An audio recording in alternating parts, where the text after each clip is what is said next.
ரிஷப ராசிக்கார அன்பர்களே, இந்த ரிஷப ராசிக்காரர்கள் அப்படின்னாலே இவர்கள் ரொம்ப பொறுமைசாலிங்க. பொறுமைசாலினா எப்படின்னா, இவர்களுடைய வாழ்க்கையில இவங்க சுத்தி இருக்கவங்க வேணுக்கனையே இவர்களை உசுப்பேத்தி விட்டு, வேணுக்கனையே சில விஷயங்களை செய்யக்கூடாத சில விஷயங்களை செய்ய வச்சு, மற்றவங்க முன்னாடி அவமானப்படுத்தியும் மற்றவங்க முன்னாடி அசிங்கப்படுத்தியும் கேவலப்படுத்தக்கூடிய நிலைமையும் இவர்களுடைய வாழ்க்கையில தள்ளி கொண்டு போயிடணும்னு நினைப்பாங்க. ஆனா இந்த ரிஷபராசிக்காரர்கள் என்னன்னா, சில தடவைகள்ல இவங்களை அறியாமலேயே மற்றவங்க தூண்டுதலினுடைய பேரால சில தவறுகளை செஞ்சிருக்காங்க, இல்லைன்னு சொல்ல முடியாது. ஆனா இப்போ இருக்கக்கூடிய நிலைமையில இவர்களை என்னதான் நீங்க தூண்டி விட்டாலும் சரிங்க, இவர்கள் எந்த ஒரு இடத்துலையுமே சிக்கிக்கொள்ள மாட்டாங்க. அதுதான் நிஜம். இந்த ரிஷபராசிக்காரர்களுக்கு தெரியும், என்னடா இது மற்றவங்க நம்ம கிட்ட வந்து இவ்வளவு பேசுறாங்க, ஆனா நம்ம அவங்க பேசக்கூடிய விஷயத்துக்கு எதுவுமே ரியாக்ட் பண்ண மாட்டோமே அப்படின்ற எண்ணம் வரும். அதற்கு முக்கியமான காரணம் உங்களுக்கு தெரிஞ்சிருச்சு, நம்மளை யாரும் நம்மளுடைய வாழ்க்கையில நமக்கு நல்லது செய்யறதுக்காக இதெல்லாம் செய்யல, நம்ம கஷ்டப்படணும், அந்த கஷ்டத்துல அவங்க குளிர்காயணுன்றதுக்காக தான் இப்படிப்பட்ட கேவலமான விஷயங்களை சொல்லி நம்மளை உசிப்பேத்தி விடுறாங்கன்றத புரிஞ்சுக்கிட்டு இந்த ரிஷபராசிக்காரர்கள் வாழ்க்கையை வாழ்றாங்கன்னு தாங்க சொல்ல முடியும். ரிஷபராசிக்காருடைய வாழ்க்கையில மனசுல நிறைய கவலைகள் இருக்குதுங்க. முக்கியமா சொல்ல போனா ரிஷபராசினுடைய மிகப்பெரிய பிரச்சனையா இருக்கக்கூடிய ஒரு விஷயம் என்ன தெரியுமாங்க, இவர்களுடைய மனதில் இருக்குது, மனதுக்குள்ள மட்டுமே இருக்குது, யாருக்கிட்டையும் சொல்லவே மாட்டாங்க.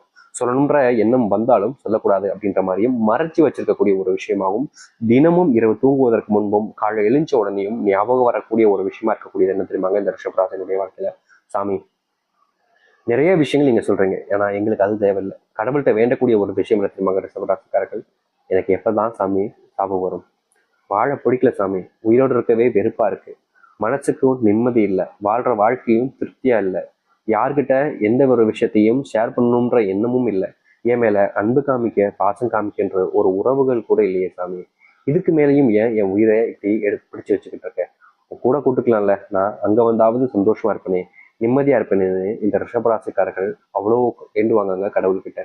முக்கியமா இப்ப நம்ம கோவிலுக்குலாம் போனோம்னா நம்ம கோவில் என்னங்க வேண்டும் சொல்லுங்க, எதார்த்தமா எல்லாரும் என்ன வேண்டும், சாமி என்னுடைய வாழ்க்கை நல்லா இருக்கணும், என்னுடைய பிள்ளைகள் நல்லா இருக்கணும், நோய் நொடி இல்லாமல் நல்லா இருக்கணும், என்னுடைய குடும்பத்துல சந்தோஷம் கிடைக்கணும், பண பிரச்சனை இருக்கக்கூடாது, கடன் பிரச்சனை தான் தீர்ந்துடும் சாமி, ஒரு நல்ல வேலை கிடைக்கணும், இது மாதிரிதான் எல்லோருமே வேண்டிப்பாங்க. இதை தவிர்த்து ஒரு சில நபர்கள் தான் மற்றவங்களுடைய வாழ்க்கையில சந்தோஷம் கிடைக்கணும், யாருன்று தெரியாதவங்க அவங்ககிட்ட வந்து வேண்டாங்கன்னா அவங்களுக்கு தேவையானதை பண்ணி கொடுங்க. 1% மக்கள் மட்டுமே தான் அப்படி இருப்பாங்க. மற்றபடி தான் நல்லா இருக்கணும், தான் குடும்பம் நல்லா இருக்கணுன்ற எண்ணம் தான் எல்லாருக்குமே இருக்கும். அப்படி கிடையாதுங்க ரிஷபராசிக்காரர்களுக்கு. ரிஷபராசிக்காரர்களுக்கு தன்னை பத்தி வேண்டதோட அடுத்தவங்க மேல அதிகமான அக்கறை கட்சி வேண்டுவாங்க.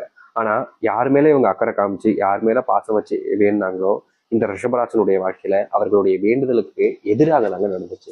அதனாலதான் இப்போ இந்த ரிஷபராசிக்காரர்கள் என்ன தெரியுமாங்க வேண்டுறாங்க, சாமி எனக்கு சாவு எப்போ வரும், சீக்கிரமா கொடுங்க, நான் என்னோட சாவை பார்த்துட்டு நான் உங்ககிட்ட வந்துடுறேன் அப்படின்ற மாதிரிதான் இந்த ரிஷபராசிக்காரர்கள் மனசுக்குள்ள கவலைகளோடு அத்தனை கவலைகளோடு வாழ்ந்துகிட்டு இருக்காங்க சொல்லணும். யாராச்சும் கடவுள்ல போய் எனக்கு சாவணும்னு கேட்பாங்க, ஆனா இவங்க கேட்பாங்க. காரணம், அந்த அளவுக்கு மனசுல கொடுமைகளையும் கவலைகளையும் வச்சுக்கிட்டு இருக்காங்க. ஆனா உங்களுக்கு தெரியாத ஒரு விஷயம், அந்த கடவுளுடைய அனுகிரகம்ன்றது உங்களுக்கு இப்பதாங்க கிடைக்குது.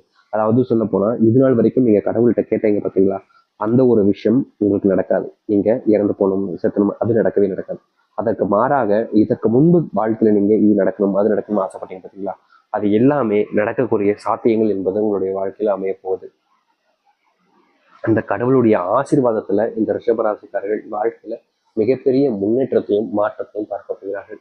இவருடைய முன்னேற்றத்தை பார்க்கும் பொழுது பல நபர்களுக்கு வயிறு எரியும், இவன் இப்படியா, இவன் இப்படி போயிட்டானா, இவன் எந்த அளவுக்கு வந்துட்டானா அப்படின்ற அளவுக்கு உங்களுடைய வாழ்க்கைன்றது மாறப்போகுது. இது நிஜங்க, நடக்க போகுது, நடந்தே தீரப்போகுது. அது என்னவென்று பார்ப்போம். இந்த ரிஷபராசினுடைய வாழ்க்கையில் நடக்க போகிற விஷயங்கள் இன்னும் தெரிஞ்சுக்க முன்னாடி நம்முடைய சேனலுக்கு நீங்கள் ஒரு புதிய பார்வைகள் இருக்கணும். இது வரைக்கும் நம்ம சேனல் நீங்க சப்ஸ்கிரைப் பண்ணாமல் பார்க்குறேன்ற போதும் சேனலை மறக்காம சப்ஸ்கிரைப் பண்ணிக்கோங்க. பக்கத்தில் இருக்கக்கூடிய பெல் ஐக்கானை கிளிக் பண்ணிக்கோங்க. அப்பதான் நம்ம போடக்கூடிய அனைத்து தகவல்களும்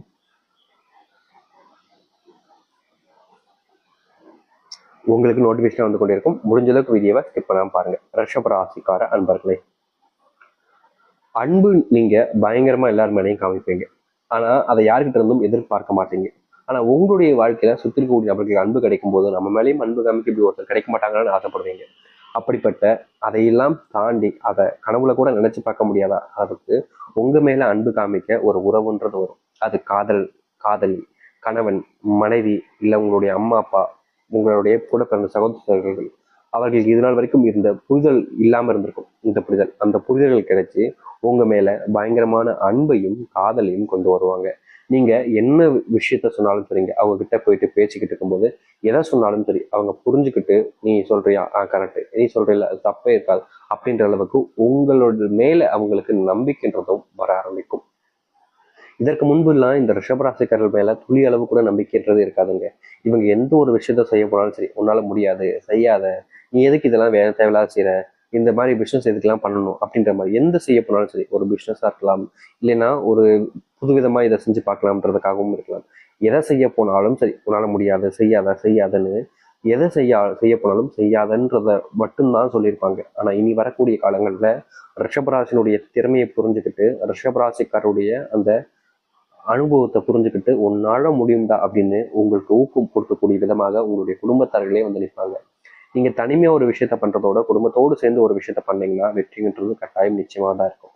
அது எல்லாருக்கும் தெரிஞ்ச விஷயம் தான். அப்படிப்பட்ட ஒரு விஷயத்த நீங்க உங்களுடைய வாழ்க்கையில செய்ய போறீங்க. குடும்பத்தினருடைய துணையோடு வாழ்க்கையில ரிஷபராசிக்காரர்கள் வெற்றி பெறுவார்கள். தனிமையில மட்டுமே இருந்த ரிஷபராசிக்காரர்களுக்கு தனிமைன்றது நீங்கும். குடும்பத்தினுடைய அன்பு பாசம் எல்லாம் கிடைக்கும்.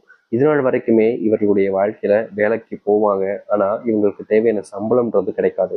அதை இன்னைக்கு தரேன், நாளைக்கு தரேன், நாளைக்கு தரேன்னு கொஞ்சம் கொஞ்சமா ஒப்பேத்திக்கிட்டே இருப்பாங்க. ஆனா கிடைக்கும். ஆனா அன்னை தேவைப்படுற அன்னைக்கு சம்பள தேதி அன்னைக்கு சம்பளம் கிடைக்காம பல வாரங்கள் கழிச்சு கிடைக்கக்கூடிய நிலைமையில இருக்கும். இனி வரக்கூடிய காலங்களில் ரிஷபராசனுடைய வாழ்க்கையில சம்பளம் போடுற அன்னைக்கு சம்பளம் கிடைக்கும்னு சொன்ன அன்னைக்கு உடனடியாகவே இவர்களுக்கு தேவையான பணம் சம்பளம்ன்றது கிடைச்சிருங்க.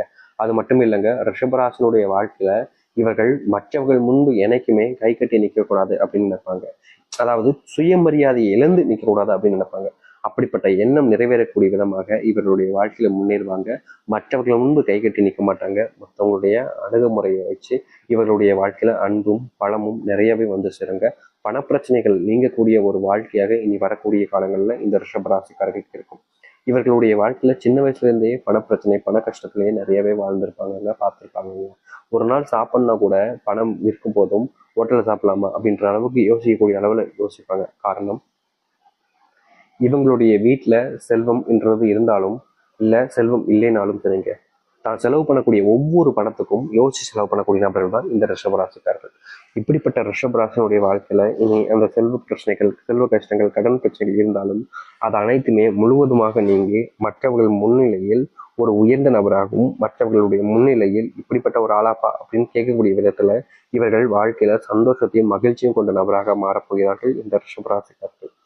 ரிஷபராசினுடைய மனசுல எப்பவுமே இருக்கக்கூடிய ஒரு கேள்வி என்ன தெரியுமாங்க?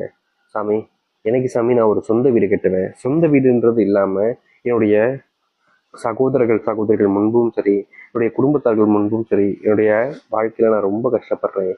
அவங்கெல்லாம் சந்தோஷமா தான் இருக்காங்க. என்னுடைய குடும்பத்தார்களிடமிருந்து சொத்தோ இல்லை பணமோ இல்லை ஏதோ ஒரு விஷயத்துல எனக்கு எதுவுமே கிடைக்கல சாமி. எல்லாமே அவங்க எடுத்துக்கிட்டு என்ன ஒரு அனாதை போலையும் ஒரு ஒரு ஒரு ஒரு கேவலமான ஒரு நபரா பாக்குற மாதிரி பார்த்து என்ன ஆரம்பிச்சுட்டாங்க.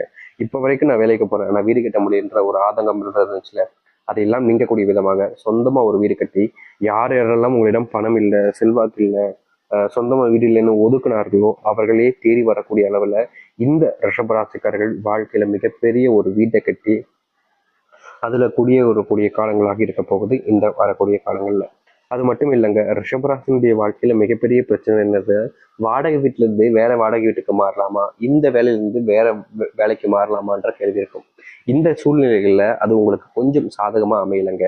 ஆனா வருகின்ற காலங்கள்ல உங்களுக்கு ஏற்றதாக மாறக்கூடிய சூழ்நிலைன்றது அமையும். அதுல கவலைப்பட வேண்டிய அவசியமே இல்லைங்க. உடல் சார்ந்த நோய் உபாதைகள் என்பது இந்த காலகட்டங்களில் ரிஷபராசிக்காரர்களுக்கும் குடும்பத்தார்களுக்கும் கொஞ்சம் அதிகமாக இருப்பதால செல்வத்தை கொஞ்சம் சேமிச்சு வச்சு உடல் சார்ந்த நோய்களுக்கு தேவையான நேரங்களில் அதை பயன்படுத்திக்கிறதுன்றது ரொம்ப நல்லதுங்க. நீங்க செல்வம் பணம் அதிகமா இருக்குன்றதுக்காக செலவு பண்ணிடலாம், இல்லை வேற ஏதாச்சும் ஒரு இன்வெஸ்ட்மெண்ட் பண்ணலாம் அப்படின்னு செலவு பண்ண பார்ப்பீங்க. ஆனா இந்த காலகட்டங்களில் கொஞ்சம் பணத்தை சேமிச்சு வச்சுப்பதுங்கிறது நல்லது. ஏன்னா தேவைப்படக்கூடிய கடன்களில் பயன்படுத்துவதற்கென்ற செல்வம் இல்லைன்னா கடனாக கேட்கக்கூடிய நிலைமைக்கு தள்ளப்படுவீங்க. அப்படி கேட்கும் போது உங்களுடைய வாழ்க்கையில பல அவமானங்களையும் சந்திக்க வேண்டிய நிலைமையாக இருக்கும். அதனால முடிஞ்ச அளவுக்கு இனி வரக்கூடிய காலங்கள்ல இந்த சில விஷயங்களை தவிர்த்துப்பதுங்கிறது ரிஷபராசிக்காரர்களுக்கு ரொம்பவே நல்லதுங்க. இனி உங்களுடைய வாழ்க்கையில நீங்க ஆயுசுக்கும் பண கஷ்டமே இல்லாமல் இருப்பதற்கு முடிஞ்ச அளவுக்கு பணத்தை எப்படி சேமிக்கலாம், எந்த அளவுக்கு சேமிக்கலாம்ன்றத தெரிஞ்சுக்கிட்டு செய்ய பாருங்க. பிள்ளைகளுக்கு தேவையான படிப்புகளை நீங்க கொடுப்பதற்கான சூழ்நிலைகள் கிடைக்கும். முக்கியமா பிள்ளைகளுக்கு புதுமணி ட்ரெஸ் எடுத்து கொடுப்பது, பொருட்கள் எடுத்து கொடுப்பது, சுப நிகழ்ச்சிகள் சென்று மகிழ்ச்சியாக இருப்பதுன்ற போன்ற பல விஷயங்கள் ரிஷபராசினுடைய வாழ்க்கையில் நடக்க போகுது. இனி எந்த ஒரு விஷயத்தை நினைச்சும் நீங்க பயப்பட வேண்டாம். எந்த ஒரு விஷயத்துக்காகவும் நீங்க நினைச்சுக்கிட்டு கவலைப்பட்டுக்கிட்டு துன்பப்பட்டு கண்ணீர் விட்டுக்கிட்டு இருக்க வேண்டாம். எதிர்பார்த்ததை விட மிகப்பெரிய மாற்றங்களையும் நன்மைகளையும் நீங்க